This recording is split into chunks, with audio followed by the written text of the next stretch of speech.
దివ్య రామ మందిర నిర్మాణం పూర్తయిపోయింది. అందులో బాలరాముడి ప్రాణ ప్రతిష్ఠ మహారోహ్ అనేది కూడా పూర్తయిపోయింది. సమారోహ్లో భాగంగా ప్రధానమంత్రి నరేంద్ర మోదీ ప్రత్యేక పూజలు చేశారు. బాలరాముడికి సంబంధించి బెంగళూరుకి మైసూర్కి చెందినటువంటి అరుణ్ యోగి నిర్మించినటువంటి శిల్పానికి ప్రాణ ప్రతిష్ఠ జరిగింది. మరికొద్ది సేపట్లో అక్కడికి వచ్చినటువంటి విఐపి భక్తుల్ని కూడా ప్రవేశానికి అనుమతి అనేది ఉంటుంది. ఇక కంప్లీట్గా రామ మందిర నిర్మాణానికి సంబంధించి చూసుకుంటే నాగరా శైలిలో రామ మందిర నిర్మాణం అనేది జరిగింది. ఉత్తర భారతదేశ నిర్మాణ శైలిలో జరిగింది. ఇక రాముడికి సంబంధించి బాలరాముడికి సంబంధించి చూస్తే దక్షిణ భారతదేశానికి చెందినటువంటి కృష్ణశిలతో ఏకశిలతో నిర్మించినటువంటి బాలరాముడు, అలాగే హొయసల నిర్మాణ శైలి అనేది కనిపిస్తోంది. వీటన్నిటికీ సంబంధించి మనం మాట్లాడుకోవాలి.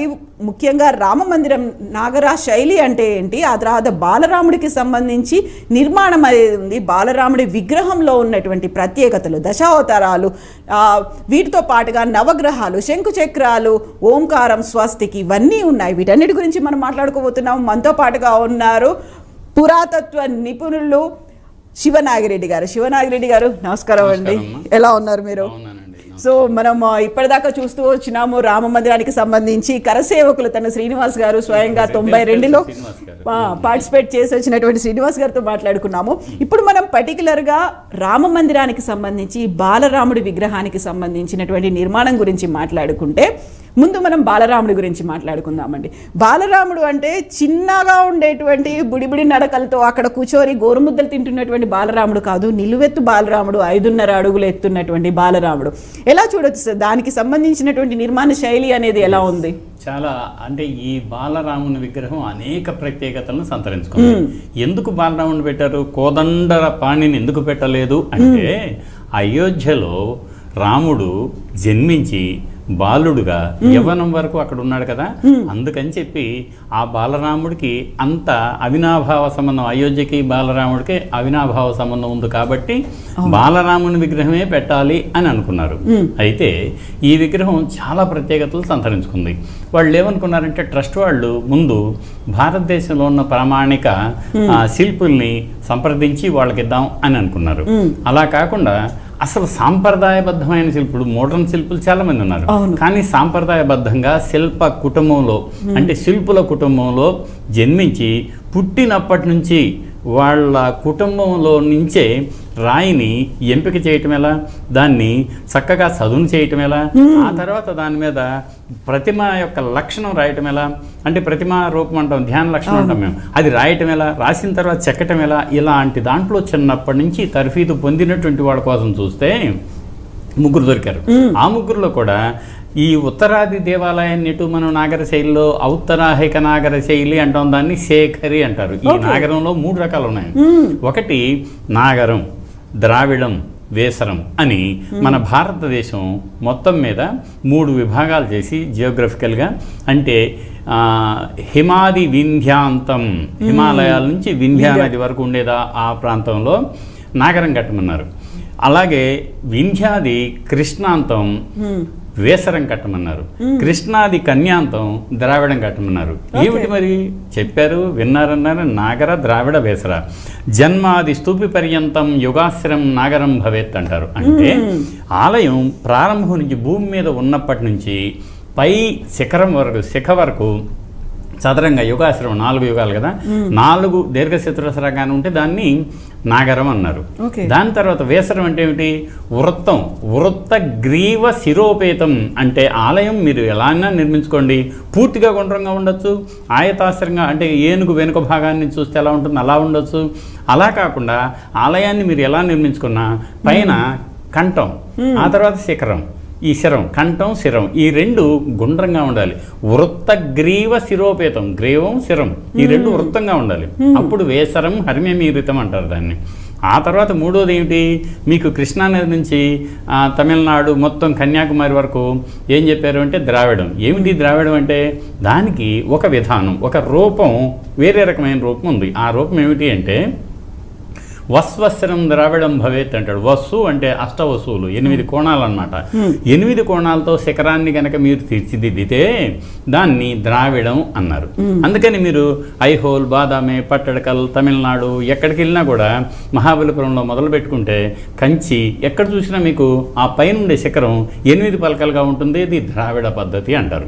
ఇక మనం ఇక్కడికి వస్తే ఈ నాగర శైలిలో నిర్మించారు కదా, అంటే కింద నుంచి పై వరకు సదరానికి ప్రాముఖ్యత ఇస్తూ నిలబెట్టినటువంటి ఈ ఆలయం అయోధ్యది నిజంగానే చరిత్ర సృష్టించింది.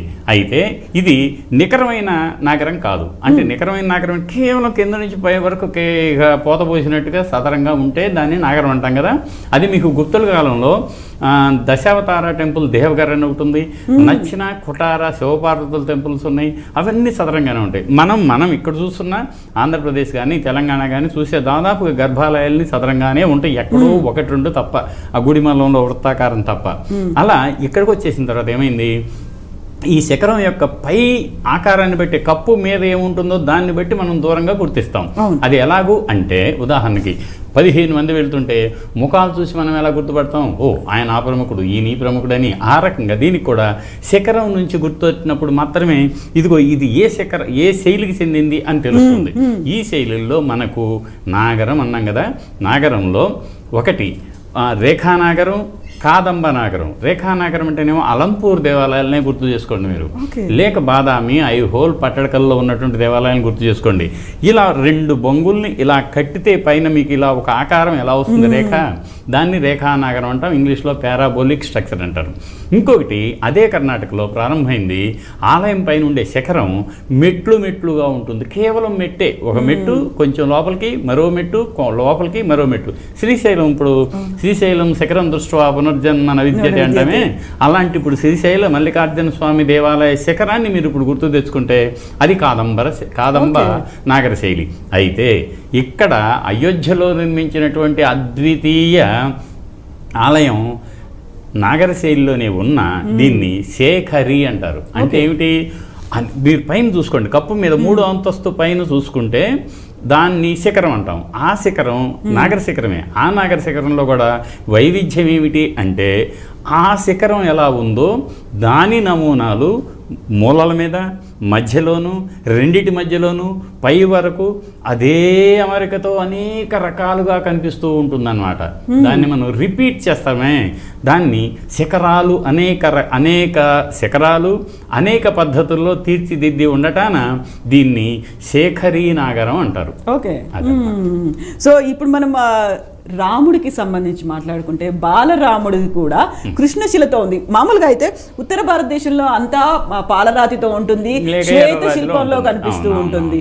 ఇక్కడ మాత్రం బాలరాముడు అక్కడ కృష్ణశిలతో ఉన్నాడు. దక్షిణ భారతదేశ శైలి అనేది నిర్మాణంలో కనిపించింది అంటున్నారు. అవును, దీనికి కూడా ఒక శిల్పశాస్త్రాలు అంటే ఏదైనా సరే మా అనుభవంలో నుంచే శాస్త్రం వస్తుంది. ముందు శాస్త్రం వచ్చి తర్వాత అనుభవం ఉండదు కదా. అయితే వీళ్ళు మొట్టమొదటి అనేక రకాల రాళ్ళు ఏర్పరచుకున్నప్పుడు గట్టిది కానిది ఏదైనా తెలుసుకున్నారు కదా, అదే శిల్పంలోకి వెళ్ళింది, శాస్త్రంలోకి. దాని ప్రకారం ఏం చేస్తారంటే శిలలు 3 రకాలు. ఏమిటి అంటే స్త్రీ పుం నపుంసకాచేతి శిలా త్రివిధం భవేత్. శిలల్లో పురుషశిల, స్త్రీశిల, నపుంసక శిలలని ఉంటాయి. పురుషశిలని కేవలం విగ్రహాలకు మాత్రమే వాడతారు. స్త్రీశిలల్ని ద్వారబంధాలకి, పిల్లర్లకి, కప్పులకి వాడుకుంటారు. ఇక నపుంసక శిల అంటారు, దాని సత్తు శబ్దం వస్తుంది అనమాట.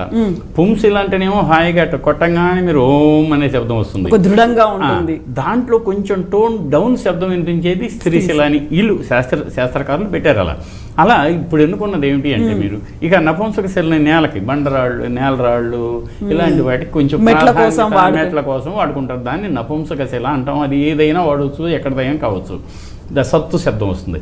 ఇక పుంశిల, ఇప్పుడు మనం ఎన్నుకున్నది కృష్ణశిలలో పుంశిల. శిలలు అనేక రకాలు. మీకు ఎర్రరాయిలో కూడా పుంశిల ఉంటుంది, దగ్గరగా తయారైనవి అన్నమాట. ఇక్కడికి వచ్చేతలకి ఈ కృష్ణశిల అని ఎందుకన్నారంటే నల్లటి రాయి కాబట్టి కృష్ణశిల అన్నారు. ఇప్పుడు కృష్ణానదికి కన్న వెన్న అని పేరు ఉంది కదా, కృష్ణ అని. అట్లాగే ఆ నలుపు గురించి దాన్ని ఎంచుకున్నారు. ఎంచుకున్న తర్వాత దీనికి 51 అంగుళాలు ప్రామాణికం అన్నాడు. మాకు శిల్పశాస్త్రంలో మన ఇష్టం వచ్చినట్టు చేయడానికి ఉండదు. దానికి ఒక రూపురేఖల్ని ఇవ్వాలి అంటే ప్రతిమ ధ్యాన లక్షణం ఉంటుంది మాకు. ప్రతిమ మానం అంటాం. ప్రతిమను మానం అంటే కొలవటం కదా. ప్రతిమా మాన శాస్త్రం ఉంటుంది మాకు. ఇదిగో ఈ విగ్రహాన్ని ఇంతలో చేయాలి. ఉదాహరణకి ఉత్తమం దశతాలైన కారయేతు బ్రహ్మ విష్ణు మహేశ్వరం అన్నారు. బ్రహ్మ విష్ణు మహేశ్వరుని ఉత్తమ దశతాలను చేయాలి అంటే ఇప్పటి కొలతలో చూస్తే 124 అంగుళాల ఎత్తు ఉండాలి. 10 అడుగుల 4 అంగుళాలు అన్నమాట. మధ్యమ దశతాలైన కారయేతు ఉమా లక్ష్మీ సరస్వతీత. అట్లా ఒక్కొక్కడికి ఒక్కొక్కటి చెప్పారు. ఇలా కాకపోతే మనం ఇక్కడికి వచ్చేసిన ఈ బాలరాముడిది కూడా శిల్పశాస్త్రం ప్రకారమే చేశారు. దానికి ఏం చేశారు అంటే ఆయన్ని కోదండం పట్టుకున్నట్లుగానే, మీరు కుడివైపు చూడండి, హాయిగా కోదండం పట్టుకున్నట్టే ఉంటుంది. ఈ చేతిలో మీకు శరం బాణాన్ని పట్టుకున్నట్టే ఉంటుంది. ఇదేమో ధనుస్సు, ఇది ఇట్లా అన్నమాట. అలా ఆ రూపంలో ఉంది, సింపుల్గా, చాలా చక్కగా. అయితే మనం ఇందాక మీరేమన్నారు, ఇది హొయసల శిల్పశైలిలో ఉంది అని. హొయసల అనే కంటే కూడా హొయసలకు దగ్గరగా ఉంది.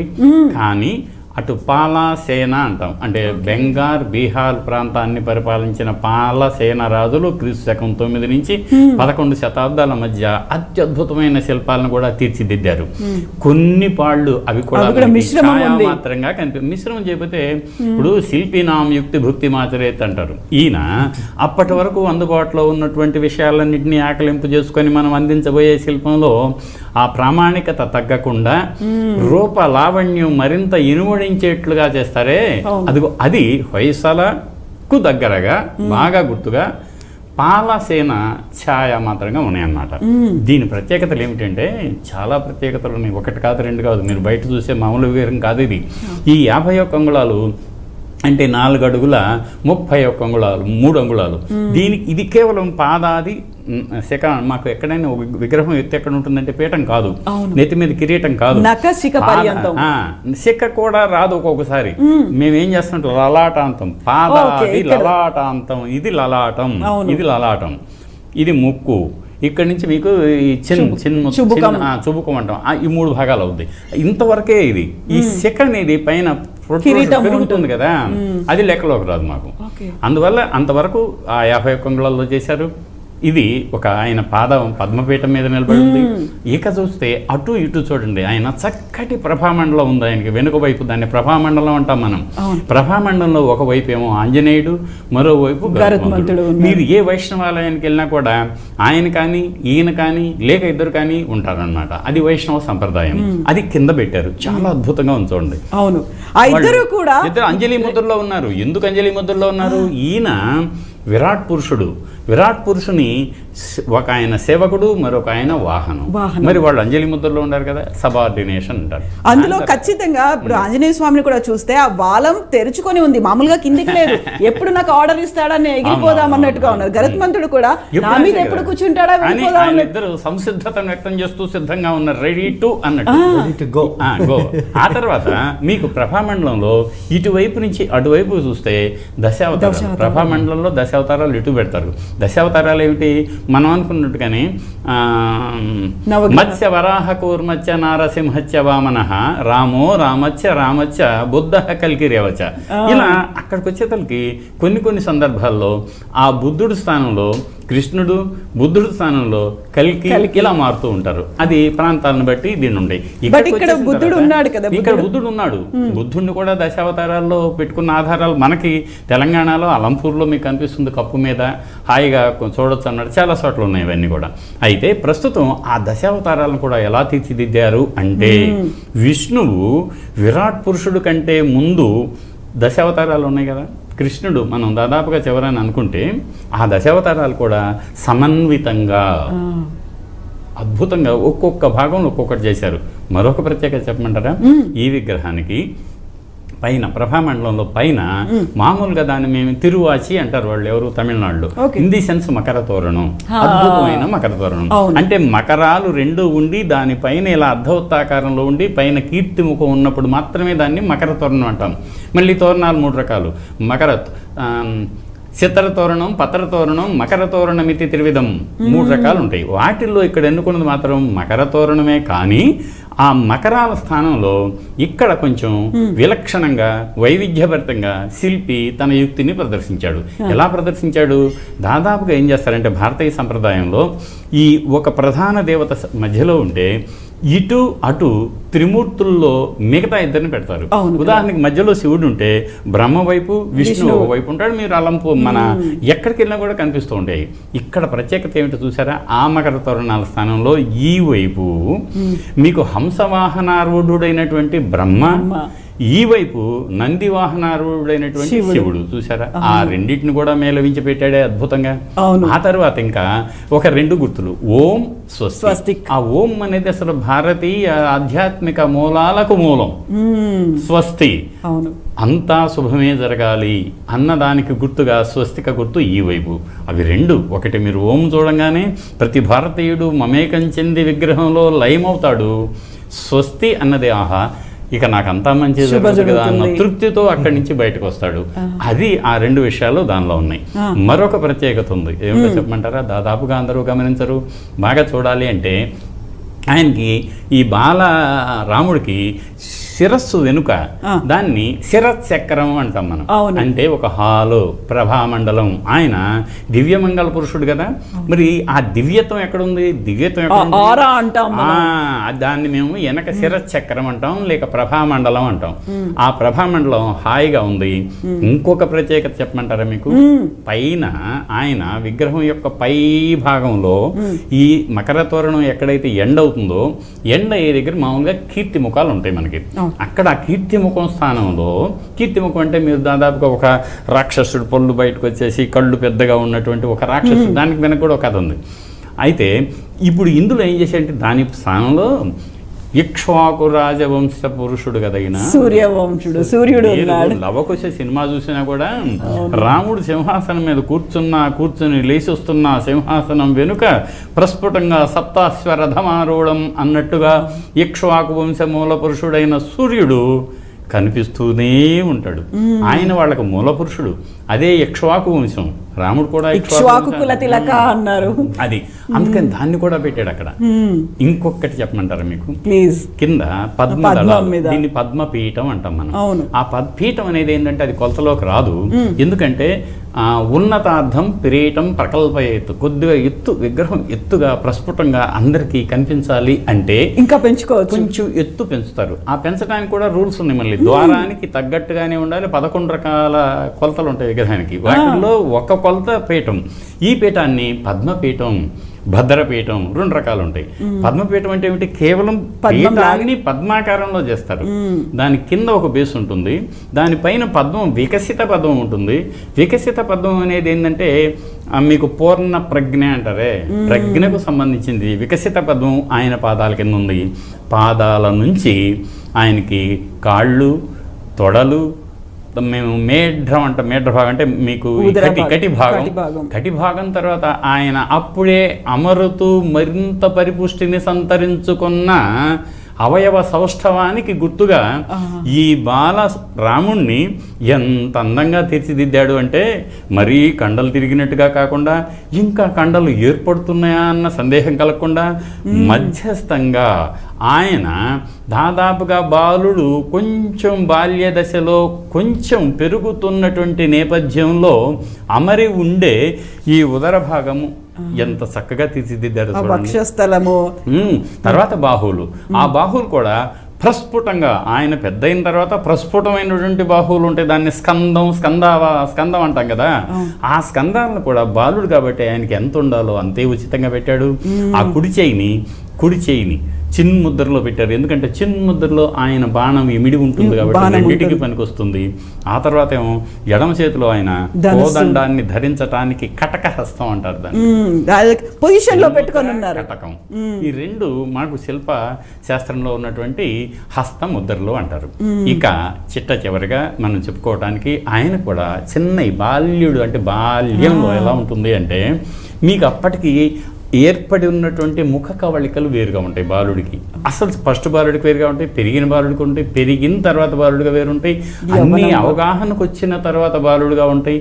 అదిగో అన్ని అవగాహన కలిగినటువంటి ఒక బాలుడి ముఖ కవళికలు ఎలా ఉంటాయో ఆయన కూడా ఈ చుబుకం దగ్గర నుంచి పెదవులు, అధరాలు అంటాం, రెండు అధరాలు, తర్వాత నాసికా పుటం, ఆ తర్వాత కన్నులు, కనుబొమ్మలు, తర్వాత లలాటం. ఆయనకి లలాటం చాలా విశాలంగా ఉంటుంది అని కదా.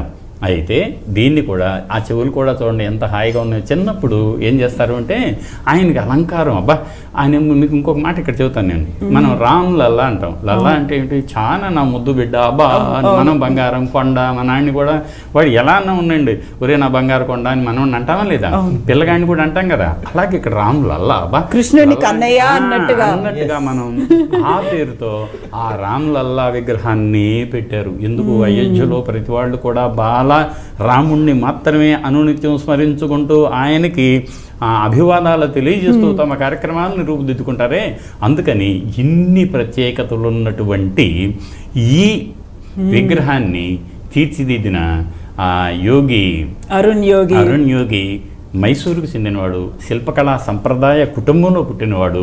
ఒక నిష్టగా మాకు ఒకటి చెబుతారు, శిల్పం నేర్చుకునేటప్పుడు, నేను కూడా శిల్పకళాశాల విద్యార్థిని కదా, మాకేం చెబుతారంటే ఇది ఒక యోగం అంటారు. యోగం అంటే ఏమిటో తెలుసా, నేను విగ్రహం వేరు కాదు, నేనే విగ్రహాన్ని కావాలి, విగ్రహమే నేను కావాలి, స్వయంగా అనుభవించాలి.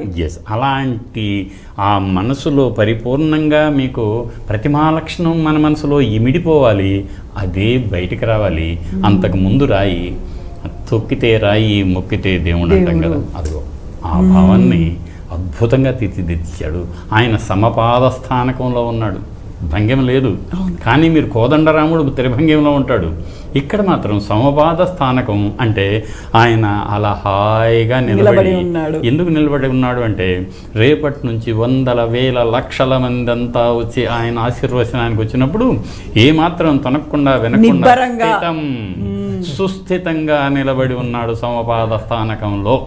అన్ని ఇంకా పైనుంచి ఆయన వేసుకున్నటువంటి ఆభరణాలు, వస్త్రాలు అవన్నీ కూడా ఏం చేశారంటే ఏదో ఒక శైలిది నిక్కచ్చిగా దాంట్లో పెట్టలేదన్నమాట. దానికి ఒక చిన్నప్పుడు ఆయన వేసుకునేది ఎలా ఉంటుంది, చిన్నగా కొద్దిగా అలంకారాలు చేస్తే ఎలా ఉంటుందో ఆ అలంకారాలన్నింటిని కూడా పెట్టారు. ఇంకొక చిట్ట చివర ఇంకొకటి చెప్పాలి మీకు. మరి రాముడు విష్ణుమూర్తే కదా, విష్ణుమూర్తి యొక్క ఆయుధాలు ఉండాలి కదా. ఎక్కడున్నాయి ఆయుధాలు? కేవలం కోదండం రాముడి ఆయుధం, కానీ విష్ణు యొక్క ఆయుధం కాదు, విష్ణు అవతారం కదా ఎక్కడ ఉంది. అందుకని ఏం చేశారు ఆయన, పైన శంఖం, గద, ఈ 4 శంఖం, చక్ర, గద, ఇంకొకటి కౌమోదకం, అవన్నీ కూడా మీకు ఆ పైన పీఠం మీద పైన ఒక చిహ్నాల మాదిరిగా చెక్కేశారు. అంటే ఏమిటి, ఇది పరిపూర్ణం, దీంట్లో ఏదీ లేదు, అయ్యో ఇది మిస్ అయింది అనడానికి లేదు. ఇంత ముమ్మూర్తుల శాస్త్ర సహితంగా చక్కటి శిఖ, ఆయనకి శిఖ చూశారు కదా మీరు, కిరీటం కాదది శిఖ. కానీ అదే మనం మామూలుగా చూస్తే ప్రతిష్ఠితమైనటువంటి రామ లక్ష్మణ సీత విగ్రహాల్లో చక్కటి ఆయనకి ఏమంటారు, మకుట కిరీటం ఉంటుంది ఆయనకి. అలా ఆయన్ని కేవలం ఒక బాల రాముడుగా ఎలా ఉండాలో అలా తీర్చిదిద్దాడు. అందుకని 3 శిల్పులు తదేకంగా యోగ అభ్యాసంతో తీర్చిదిద్దిన మైసూరుకు చెందిన కృష్ణశిల, మైసూరుకు చెందిన శిల్పి, దాక్షిణాత్య సంప్రదాయం అటు ఔత్తరాహిక ఆలయ పరిసరాల్లో ఇముడుతుందా అనేదానికి ఆలోచిస్తే అందరూ టిక్ అన్నారు. ఈనాడు ఆ గర్భాలయంలో ఉన్నటువంటి పాలరాతి గర్భగృహ మధ్య అంటే దానికి కూడా మీకు పద విన్యాసం అంటారు. మధ్యలో ఉండటానికి లేదు, మధ్యలో కేవలం శివుడు మాత్రమే ఉండాలి. గర్భార్థం దశపదం కృత్వాన్ భాగ మధ్యేన శంకరం నవాంశం బ్రహ్మస్థానం అష్టాంశం విష్ణుముచ్యతే. 8వ భాగంలో ఉంటాడు ఆయన. గర్భాలయం సగం చేస్తే, సగం నుంచి మీరు కనుక వెనక నుంచి 10 భాగాలు చేస్తే, ఆ వెనక నుంచి 2వ దాంట్లో 8లో ఉంటాడు. ఆయన అలాగే ప్రతిష్ఠిస్తున్నారు హాయిగా. ఇన్ని విషయాలు, ఇన్ని ప్రత్యేకతల్ని శివనాగిరెడ్డి గారు ఇప్పుడు ఆ విగ్రహంలో కూడా నవగ్రహాలని కూడా పొందుపరిచారు. నవగ్రహాలు అంటే ఏమైందంటే మీకు ప్రతి విగ్రహంలో జగతి అంటాంగమ్మా. అవును.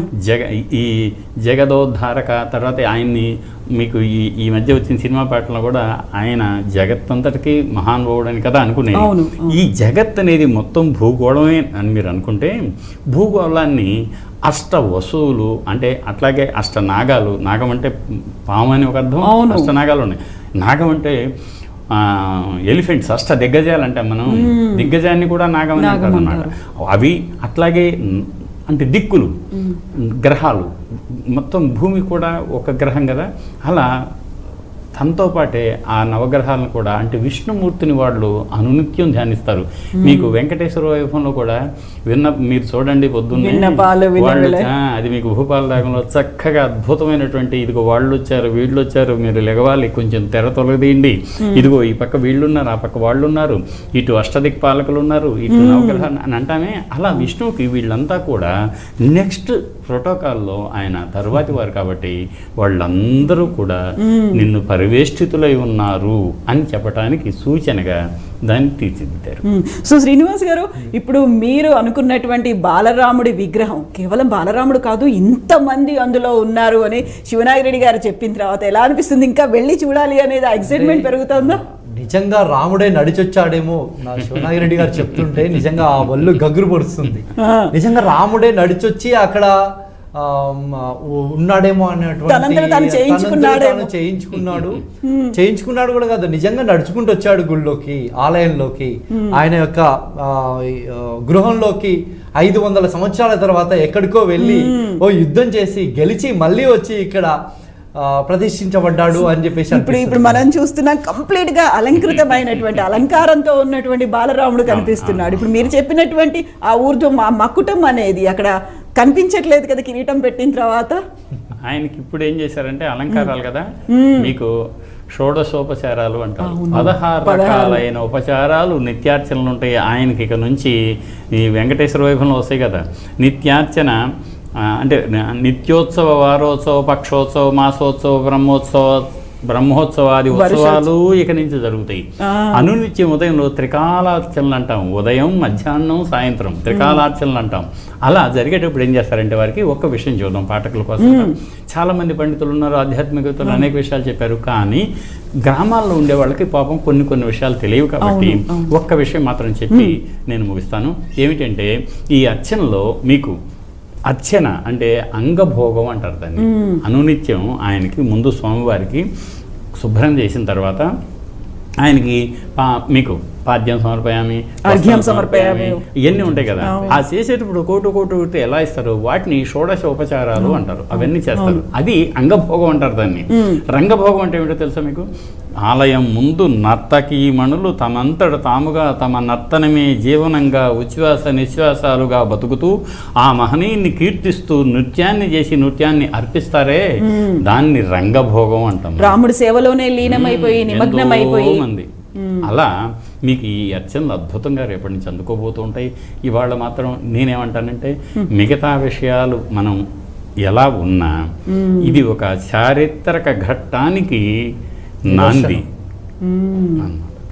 ఈ రోజు అనేది చరిత్రలో ఎప్పటికీ నిలిచిపోతుంది. ఇప్పుడు మనం అక్కడ గర్భాలయంలో వేంచేసి ఉన్నటువంటి రామ్ లల్లా, విరాజ్మాన్ అయినటువంటి రామ్ లల్లాని చూస్తూ ఉంటే ముగ్ధ మనోహరంగా కనిపిస్తుంది. ఎంత నిర్మాణం అనేది మందిరం భవ్య దివ్య మందిరం అన్నట్టుగా ముగ్ధ మనోహరమైనటువంటి దివ్య సుందర రూపం అనేది అక్కడ కనిపిస్తూ ఉన్నప్పుడు, సో శ్రీనివాస్ గారు అది మీరు కలలు కన్నారు, మీరు పోరాటం చేశారు, మీరు ఉద్యమించారు. ఇప్పుడు ఇన్ని రకాలుగా బాలరాముడిని అనుకున్నప్పుడు ఎలా అనిపిస్తుంది? గతంలో మీరు చూసినటువంటి బాలరాముడు కూర్చొనే ఉన్నాడు అక్కడ, గోరుముద్దలు తింటున్నటువంటి బాలరాముడుగా కనిపించాడు. ఇప్పుడు యుద్ధ విద్యలు నేర్చుకుంటున్నటువంటి బాలరాముడుగా ఉన్నాడు. కరసేవ జరిగినప్పటికీ అక్కడ ఉన్నటువంటి వివాదాస్పద కట్టడంలో బాలరాముడు ఉన్నాడు. అప్పటికీ పూజలు జరుగుతూనే ఉన్నాయి. అయితే అది చిన్నది, అది చిన్నది, ఏమైందంటే ఇంత ఆలయాన్ని ఆగమ శాస్త్ర ప్రకారంగా వాస్తుశిల్ప ప్రకారంగా ఆలయాన్ని తీర్చిదిద్దిన తర్వాత ఆలయంలో అదే బాలరాముడిని పెడితే ఏమవుతుందంటే ఉంటుంది, అందరి భక్తిభావానికి ఏమాత్రం తక్కువ లేదు, కానీ దృష్టి కనిపించాలి. అది ఒక్కసారి ఇప్పుడు వెంకటేశ్వర స్వామి దగ్గరికి మీరు వెళ్తే వెనక్కి తిరిగి మరోసారి చూస్తుంటే మీకు ఆ పైన ముఖానికే పరిమితం అవుతాం, ఎందుకంటే ఈ అడ్డాలతో కనిపించవు కదా. ఇక్కడ కూడా చిన్న విగ్రహాన్ని పునఃప్రతిష్ఠించుకోవచ్చు, కానీ దృశ్యమానం కాదు అది. మరి లక్షల మంది వచ్చినప్పుడు తనువి తీరా దాన్ని దర్శించి ఒళ్ళంతా పులకింపజేసుకోవాలి ఆ మూర్తిమత్వంతో. అంటే ఒక సప్రమాణమైనటువంటి విగ్రహాన్ని ప్రతిష్ఠించినప్పుడు మాత్రమే అది వనకూడుతుంది అని పెద్దలు నిర్ణయించారు. ఈరోజు సాకారమైంది. భారతదేశ సంస్కృతి ఇవాళ పరిపూర్ణతను సాధించుకుంది. అంటే రాముడు ఇంతింత ఈ వటుడింత అన్నట్లు పెరుగుతూ పెరుగుతూ పెరుగుతూ పెద్దయ్యాడు. ఇప్పుడు బాలరాముడు కాస్త పెరిగిపోయాడు. అవును, పెరిగిపోయి మనకు ప్రత్యక్ష దర్శనము శివనాగిరెడ్డి గారు చెప్పినట్టు చూస్తే అసలుకి ఈ దేశం యొక్క సంస్కృతి సంపదని మళ్ళీ మనం తీసుకొచ్చుకున్నామేమో రాముడి ఆగ్రహంతో. అంటే ఇదంతా మళ్ళీ ఇక్కడ శ్రీనివాస్ గారు నాకు అనుమతిస్తే ఒక మాట చెప్తాను. ఏమైంది అంటే ఇవాళ భారతీయ సనాతన ధర్మం అనేదేమో ఇలా కొనసాగింపు. ఈ సనాతన ధర్మానికి ప్రతీకలు ఆలయాలు. ఆ ఆలయాల్లో ప్రతీకలైనటువంటి ఆలయాల్లో ప్రకాశమానంగా ఉండే విగ్రహాలు. ఇవాళ చూసారా, ఒక ఆలయం కొన్ని వందల మంది శిల్పులు 3 సంవత్సరాల పాటు వేల మంది శిల్పులు పనిచేశారు. అది ఒక శైలి అంతరించిపోయింది, ఆగిపోయింది అనుకున్నది నిన్నటిదాకా ప్రవహించి జల జల గలగలగల పారిన గోదావరి స్తబ్దత వహించి అలా ఆగిపోతే మనం దాన్ని భరించలేమే. అది అలాంటి ఒక విధానాన్ని కొనసాగింపుగా ఉంది. శిల్పులు బతికారు. మళ్ళీ మనం గతకాలపు వైభవ ప్రభావాలకు చిహ్నమైనటువంటి ఈ ఆలయం ఈనాడు ప్రపంచ పరివ్యాప్తకంగా కేవలం హిందువులనే కాదు, మిగతా వారందరూ కూడా భారతీయ వారసత్వాన్ని గౌరవించే ప్రతి వారు తిలకించి పులకించి పోతున్నారు అనటంలో ఏమాత్రం ఆశ్చర్యం లేదు. సో కంప్లీట్గా ఒక రివైవ్ అయింది. ఎదురు చూస్తున్నటువంటి కళా సాక్షాత్కారం అయింది. అక్కడ 100 ఏళ్ళుగా జరిగినటువంటి పోరాటం 500 ఏళ్ల తర్వాత శ్రీనివాస్ గారు, మీరు నేను కలిసి దాన్ని సాక్షిభూతం అవుతున్నాము అంటే, దాన్ని చూస్తున్నాము అంటేనే అదొక మరుపురాని అనుభూతి, చారిత్రాత్మకమైనటువంటి ఘట్టం. 100 సంవత్సరాల చరిత్రకి ఇదొక నిదర్శనం.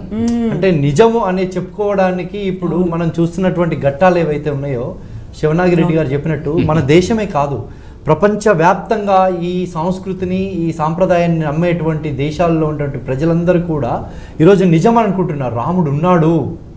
చాలా చాలా సందర్భాల్లో కొద్దిమంది చెప్పేవాళ్ళు అన్నట్టు, రాముడు ఎక్కడున్నాడు చూపేవయ్యా అనేవాడు అన్నట్టు. చూడు ఇక్కడ ఉన్నాడు రాముడు, ఇప్పుడు ఇలా వచ్చాడు, బాలరాముడు మళ్ళీ వచ్చాడు అయోధ్యకి.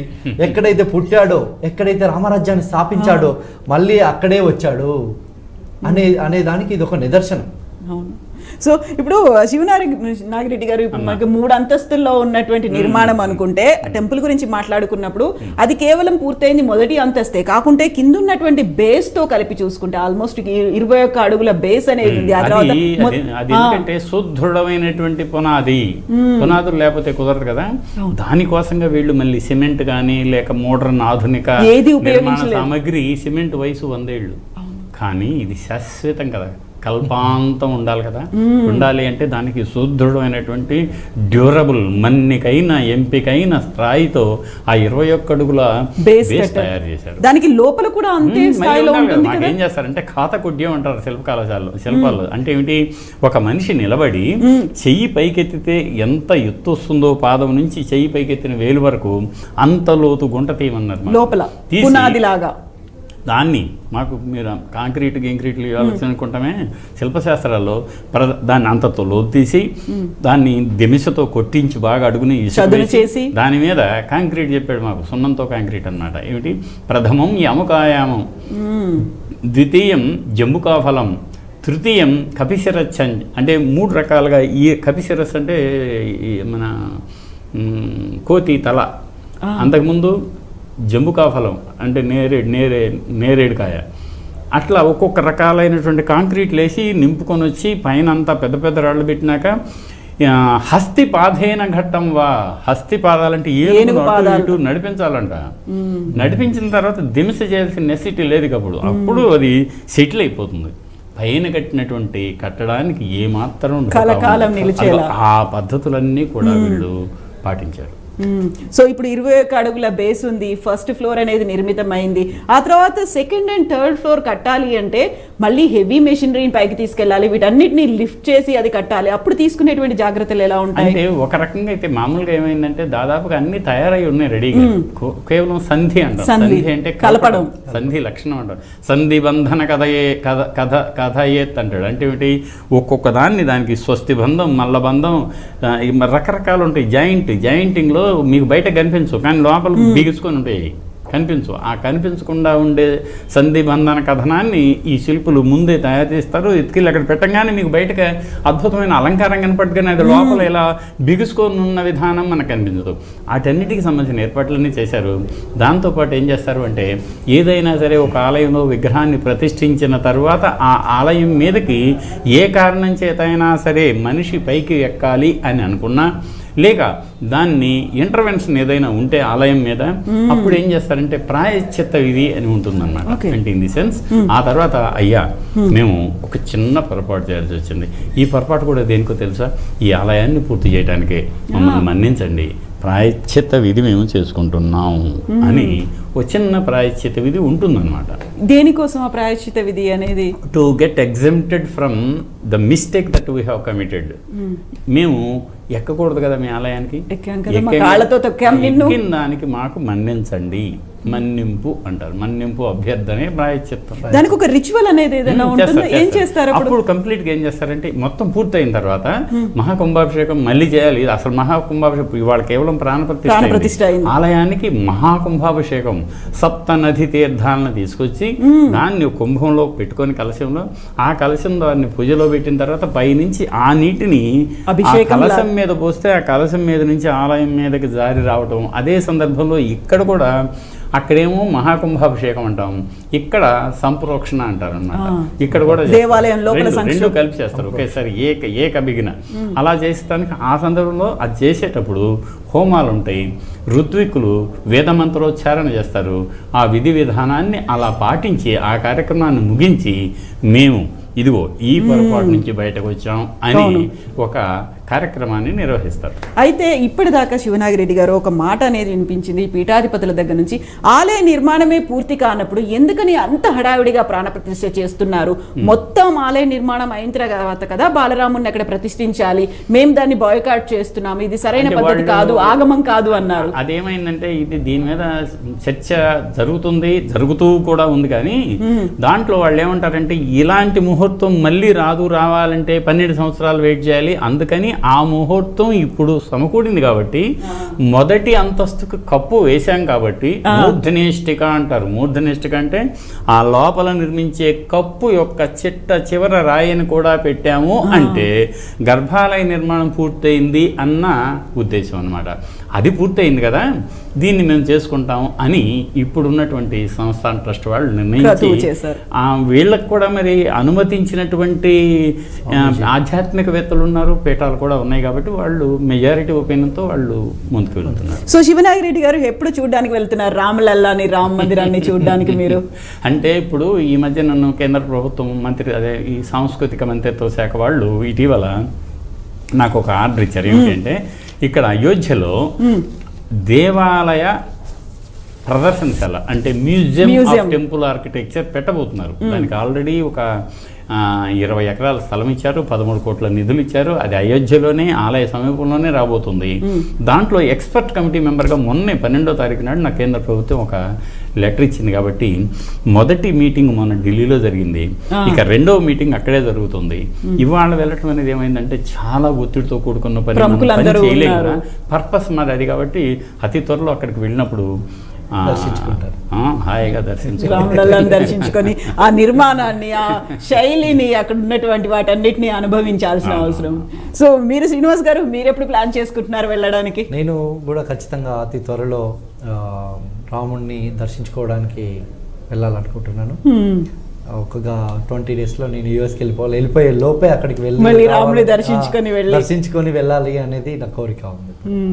Thank you so much Srinivas గారు, శివనాగిరెడ్డి గారు, థ్యాంక్ యూ సో మచ్ అండి. మీ అనుభవాల్ని ఆ తర్వాత నిర్మాణ శైలిని మాతో పంచుకున్నందుకు నిజంగానే ఒక అత్యద్భుతమైనటువంటి నిర్మాణం, అపురూపమైనటువంటి నిర్మాణం, ఒక అపురూపమైనటువంటి ఘట్టం, మహోన్నతమైనటువంటి ఘట్టం. ఆ ఘట్టానికి జనవరి 22, 2024 వేదిక అయింది. సుందరమైనటువంటి నిర్మాణం, భవ్య దివ్య నిర్మాణం, ముగ్ధ మనోహరంగా ఉన్నటువంటి బాలరాముడు వేంచేశాడు, స్వగృహ ప్రవేశం చేశాడు, ప్రాణప్రతిష్ఠ అయింది, రామ మందిర నిర్మాణం జరిగింది.